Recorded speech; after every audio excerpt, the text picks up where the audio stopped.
Hello there, everybody. Welcome to another MapleStory related video. It is indeed the Triple M, the Monday Maple Musings. I almost got debokied. I will never undebokie it. The Triple M, the microwave, the where we take a look at the subreddit over the last week and we see what people have been popping, man. That's also, I guess, recently Valentine's Day. Happy belated Valentine's Day. You are all free to be my Valentine. I'm sure we can make it work.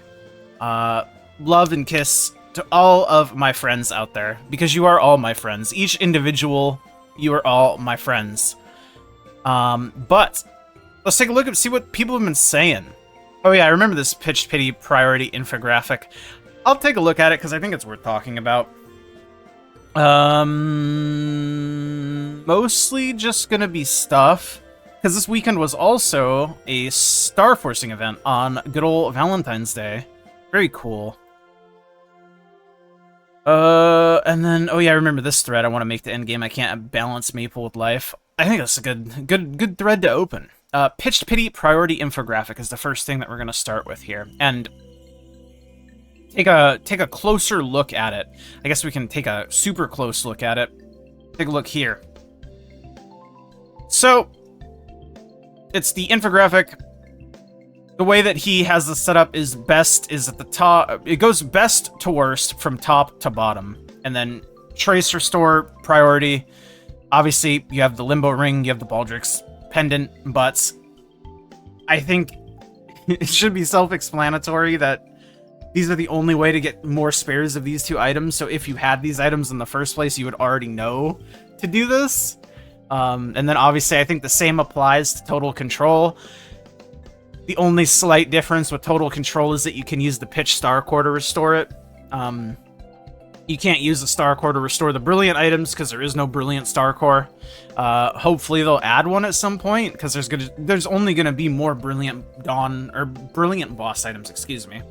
So, really do need more of that stuff, but yeah, I mean, it's pretty self-explanatory. I think you always restore Total Control if you have it. Otherwise, what do you pity? And this is what this guy had kind of set up here. He thinks you should pity ET first, probably, top priority. And the reasoning is beats 22 Kana Treasure Meister at 18 with any set effect, 19 without it. Always the first item to Whisper Crystal equal to TC for Star Core / Trace, as both are level 200.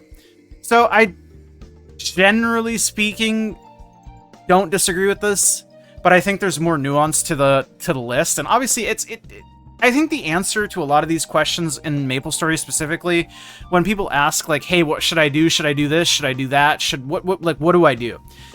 I think the answer, more often than not, is just it depends. And maybe that's not a great answer that people want to hear, because it depends doesn't like tell someone what to do.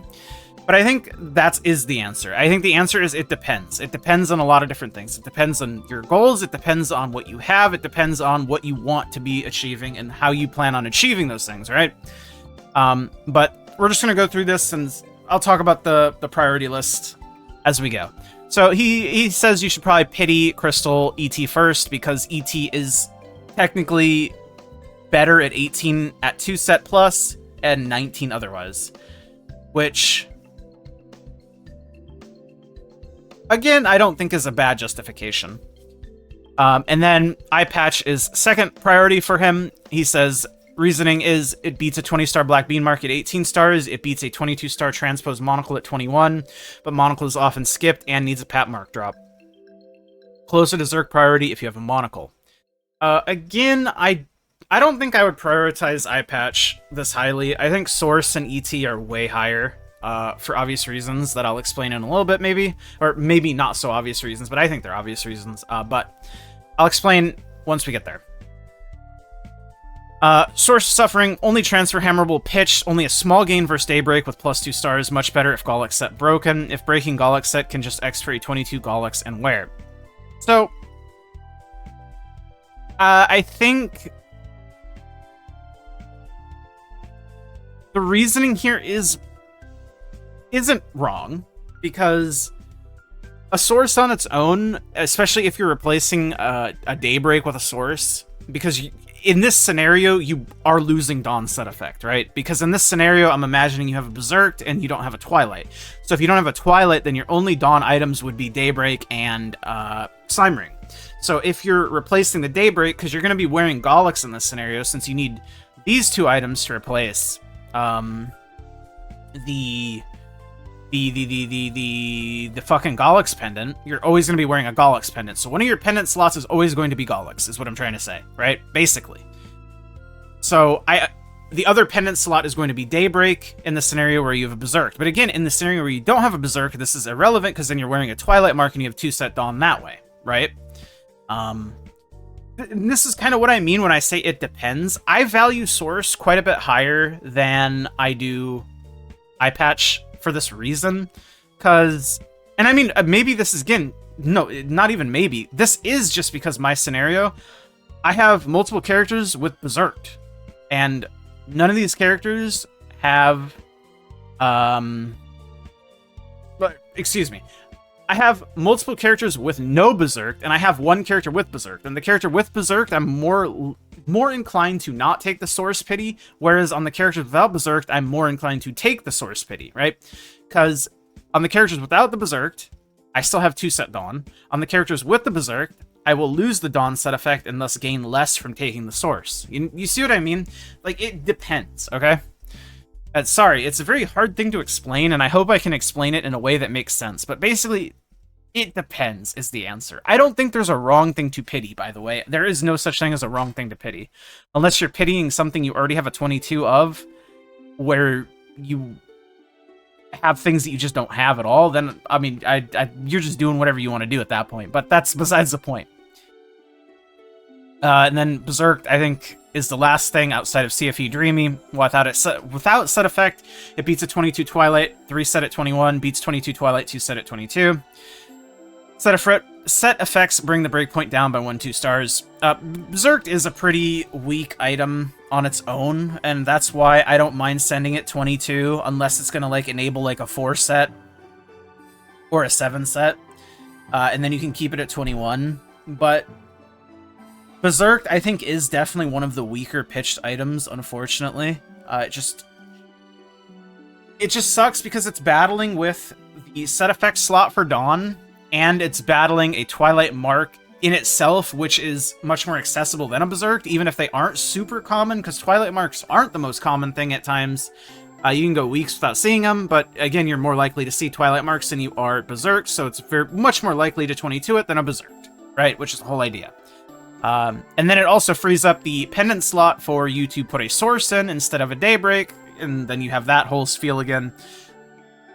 Ultimately, end of the day, you want all of your slots to be pitched, but it's just getting there, you know what I mean? And then, obviously, after that, pity priority is CFE Dreamy Belt. Only wearable if you have both, and making 4 7-set pitch to break Gollix set. Owning Source makes the swap a bit better. If one is 22, the other is wearable at 19. This might be true, but I still think you should probably try to at least push the other one to 21 stars. Just because the gain is going to be so minimal. But again, it's up to you. And obviously, it's also class dependent, gear dependent. Again, the answer is it depends. You know what I'm saying?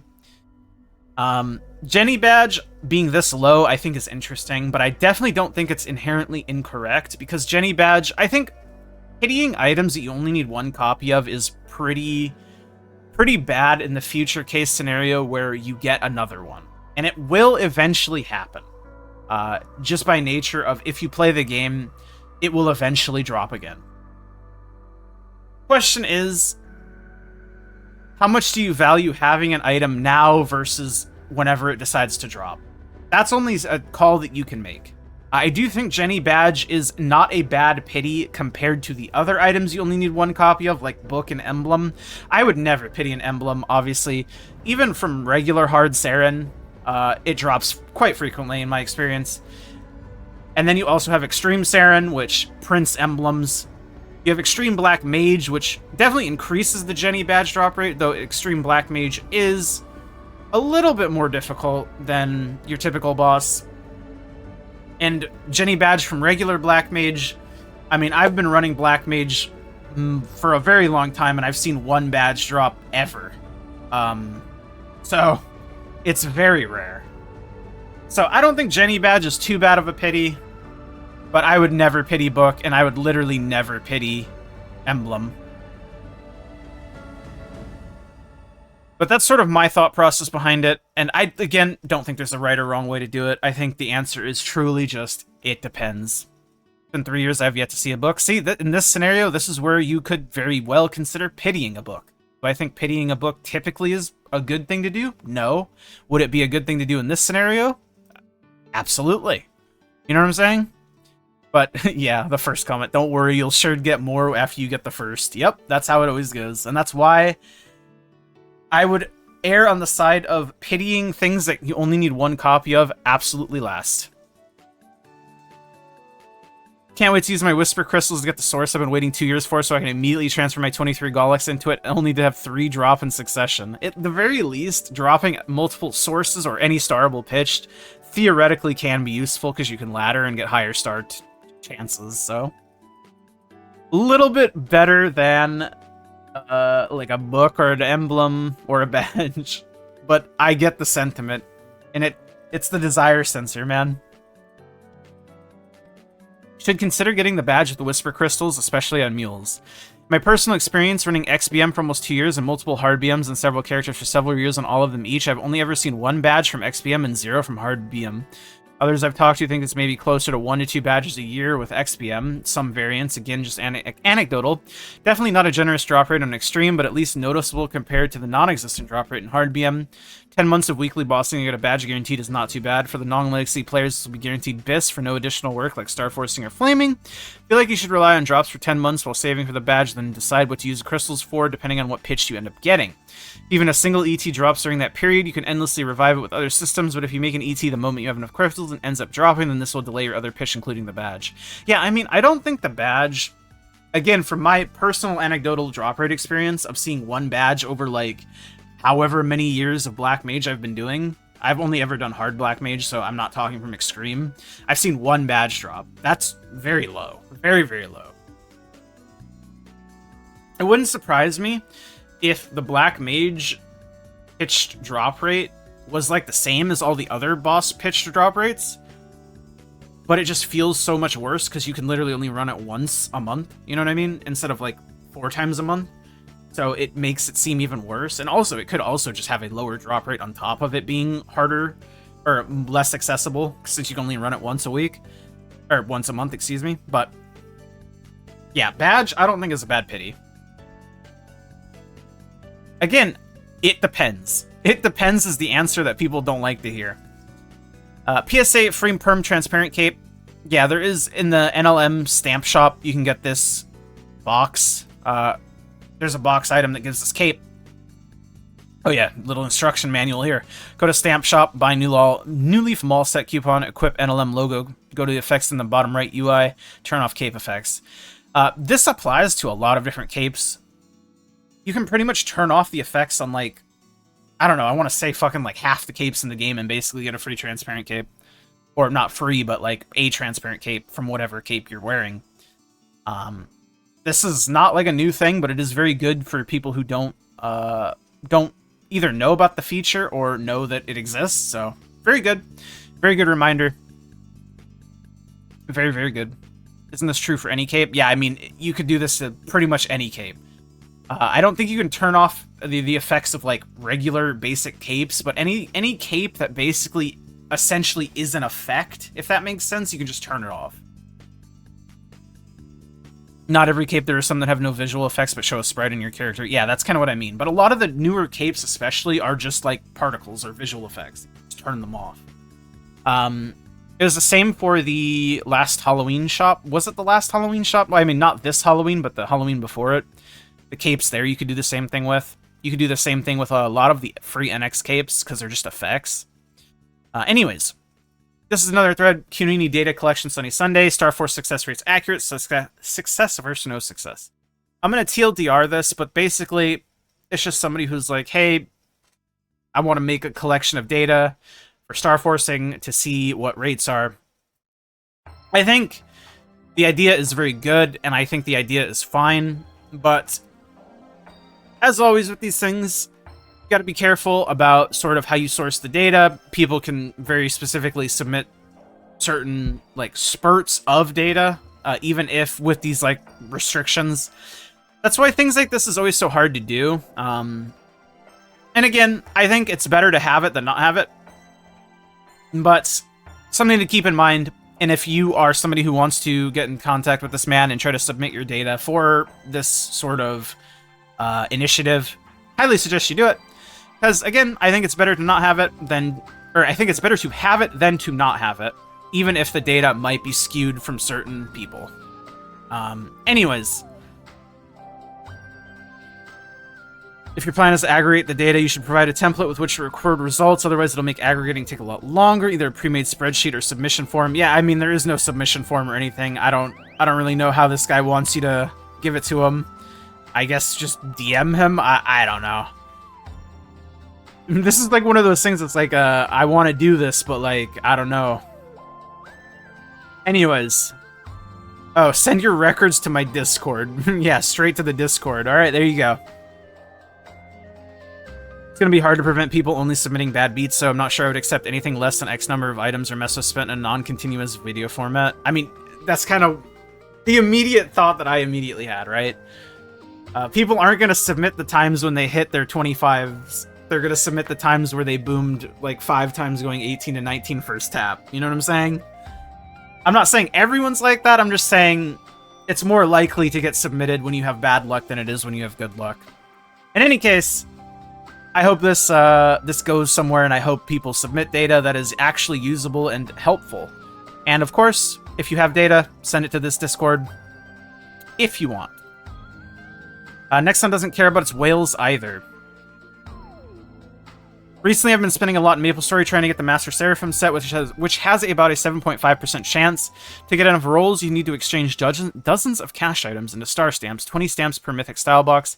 And since there were so many PSSB items I had to scrap to get more boxes, the exchange process kind of becomes like muscle memory. Finally pulled the Honored Majesty shoe 1% drop rate after spending thousands of dollars. I equipped it right away, but then I decided to unequip it since I was already wearing the Hollowed Majesty. While clearing out my trash and next items to get more box to complete the Seraphim set, I accidentally right-clicked the Honored Majesty and exchanged it for a star stamp. On the official website, it says that items can be exchanged for star stamps if they have not been equipped or traded. I think on reg servers that safety lock is active, but for some reason on reboot, the restriction wasn't implemented. I thought my items were safe from being exchanged into star stamps after I wore them according to sentence. I contacted Nexon support to recover the item because I thought given the transaction history and the logs, they would help me, especially since I had spent so much money on the boxes, but they told me even though they can confirm the star stamp exchange, there's nothing they can do to help, and this was basically beyond their technical capabilities. But I think we all know that's a lie, because they could literally recover any item for a player if they wanted. I even said they could deduct the star stamp from my inventory to revert the exchange so they lose nothing. I sent another ticket, but got the same reply. By refusing to help me, it feels like the expectation from Nexon is that I spent another several $1,000s to gamble for an item I already got. Like any other game company would instantly recover paid items for players instead of treating them like dirt. I don't get it because I said they lose a long-time MVP red-black whale like me. Maybe it was my mistake that I was stupid enough to support a company like this in the first place. I got a support reply, or edit. I got a support reply and got told that they will escalate my ticket to a GM that specializes in recovering items. Hopefully they can help me. I mean, yeah, shit like this is bad. There's no way around it.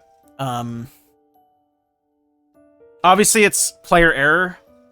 I think it's hard to argue that, but it's a very human error, and it's very likely to happen to any one individual. You know what I'm saying? This is something that just happens, especially in a game like this. Shit happens, and it should be something that should be fairly easy to fix, given that it's not frequent, not abused, and it sucks when Nexon doesn't do basic shit to make things correct. And especially when it's like a GM ticket response like this. We reviewed your request and verified the exchange of the Honored Majesty for a star stamp. Like, you have the log of this happening, and then you're saying we can't do it. Like, you can do it. You literally can. You admit that you can see the log for the thing that the guy is saying happened, that happened, and then you're saying, well, even though we can see that it happened, we can't do anything about it. Like, you can, you just don't. Maybe you specifically as a GM can't, but there is a GM out there that can somebody has the authorization to do it. I don't know. It's just crazy to me.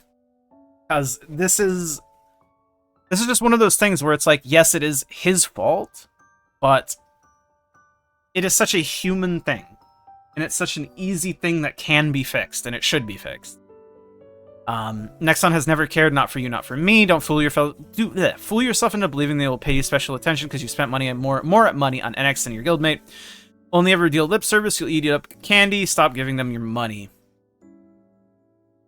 I think generally speaking, yeah, I mean, it's a company at the end of the day. All companies are kind of like this. It just sucks when it's something as simple as this, and they still are like, we see that the thing you're saying that happened, but we don't want to help you. Because it's not we can't help you, it's we don't want to help you. That's the thing that sucks. I do hope, especially since your edit here, I got a support reply and said they would escalate my ticket.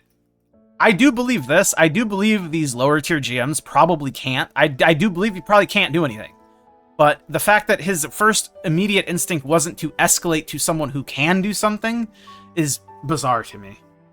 I don't know. Maybe the protocol is for them to never escalate unless, like, they repeatedly get asked to, or, like, I don't know, man. I genuinely don't know. It's just stupid that... I see what you're saying is true.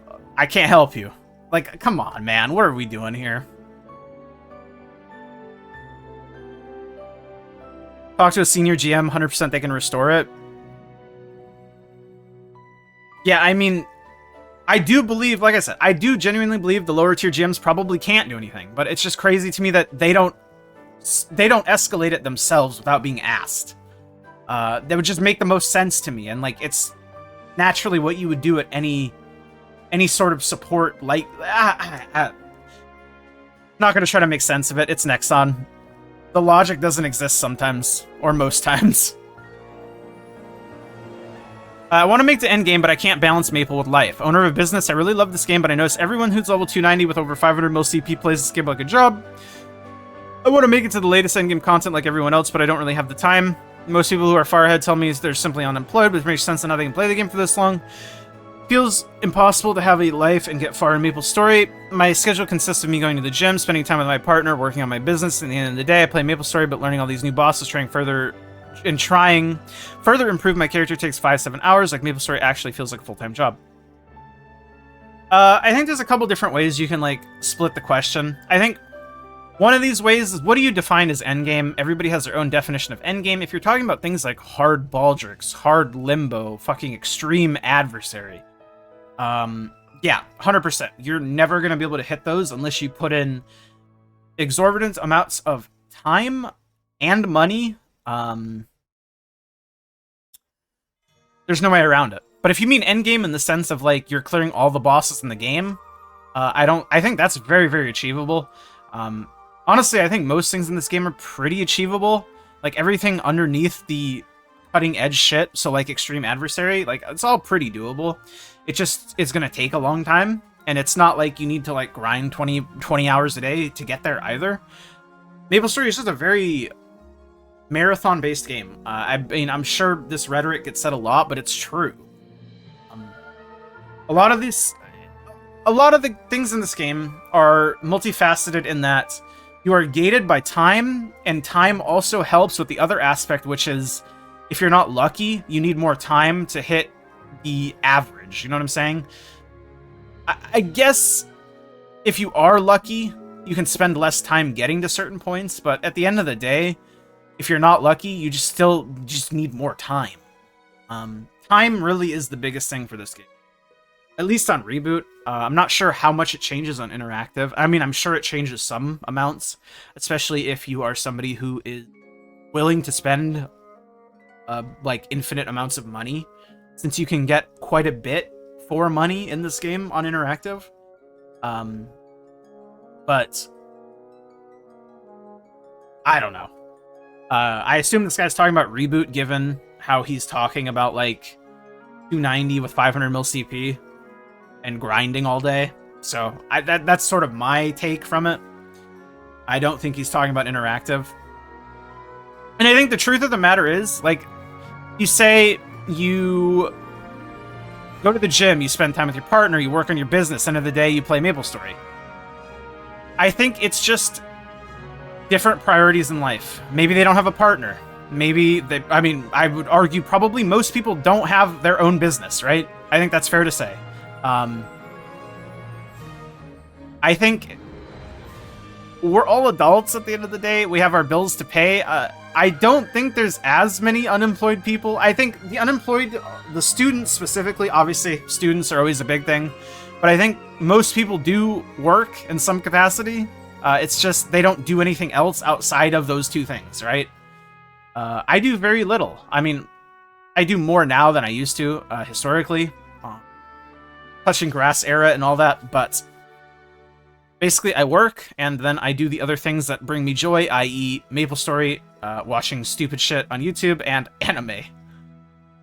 Like, I don't have a business that I'm working on. I don't have, like... I mean, sure, I do work out. I take care of my health, all that shit too. But I don't make that, like, a large portion of my life. That's, like, 30, 45 minutes of my day. You know what I'm saying? It's just priorities. I don't know.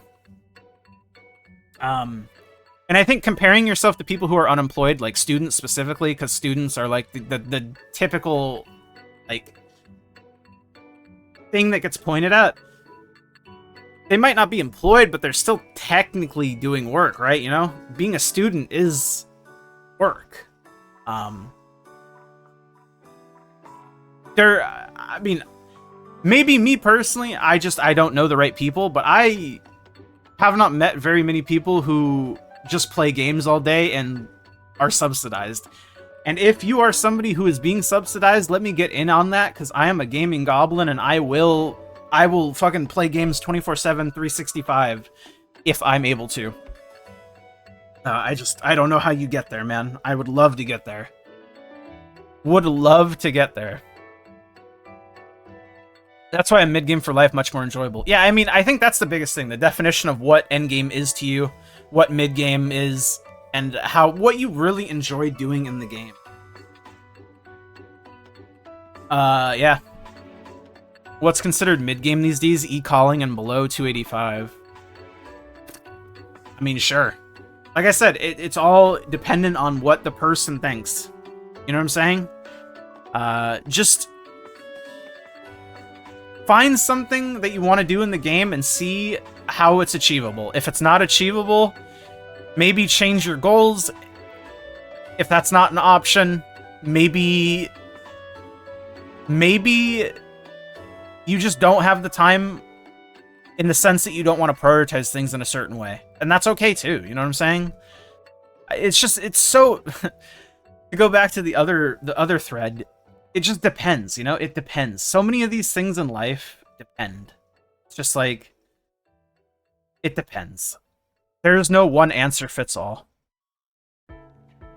You should never prioritize this game over your life outside of the game. Play the game at your own comfortable pace, and eventually the fruits of your labor will show. Never compare yourself to endgamers, because that's how you burn out fast. I think that's a pretty good statement overall. But I think it is a little generalizing in the sense that you should never prioritize the game over your life outside the game. I mean, if something brings a dude joy, you work, you're 9 to 5, you get home, and you want to prioritize your game that makes you happy, I think that's fine. But shit. I know it's a super generalizing statement, but look, man. I'm retired and I still don't have enough time to grind to get an endgame. Again, it depends on what you mean endgame. Like, if we're talking extreme adversary and shit, yeah, 100%. You have to be a different kind of beast to get there. But when I think endgame, I think just clearing shit, you know what I'm saying? I think clearing, like... I mean, I guess technically by my definition, I would be endgame. Because I am strong enough to party hard limbo. I don't think I'm strong enough to party hard Baldrix. I might be barely... and I could for sure be doing hard adversary in a 3-man party. I've been trying to do a 2-man though. I'm definitely not strong enough for extreme. And I could probably party H calling. Surely I could, right? Yeah, there's no way I couldn't. I could definitely do H calling. So I guess by my definition, I would consider myself endgame, because I can do basically everything except the newest thing that only, like, a very small subset of people can do. And I'm talking about that subset being, like, probably less than 50 people. If being in that 50 people group is what endgame is to you, then yeah, you're never going to hit that ever. But if it's a little bit more expanded than that, I think it's possible. Anyways, I think nuances is important, man. Maple has one of the worst hours to progress return ratios ever in any hobby. If your goal is getting to endgame and not enjoying slow progression to get there, you're better off buying an account for a few $1,000s. You're paying pennies to the hours spent on accounts. A much smarter option would be to play something else, though. I do completely agree with this. I do think the game has a very poor return for your time invested, which again is kind of why I said initially, like, time is like the biggest thing you can put into the game, and as long as you're okay with putting in time over a long period of time, you'll be better off. Because putting in 100 hours in 1 week is much less effective than putting in 100 hours over, like, a month in this game. That's just how it is. You know what I'm saying? I don't know. Much to think about. A lot of nuance. I like nuance. I'm a big fan of context, nuance, all that good shit. Yeah, this went on way longer than I thought it would. Hopefully you guys enjoyed the super long episode. I don't know. Sometimes I just sit down on the app. I was having a good time. Hope you all having a good time. Again, hopefully you guys had a wonderful Valentine's Day. And if you're looking for a Valentine, I'll be your late Valentine. No worries. I got plenty of love in me. Like the video if you like it. Subscribe. I'll see you guys all in the next one. Thank you to my YouTube members. It's Business Inner Diz. Remix My Life. Love all you guys. I'll see you in the next one. Bye.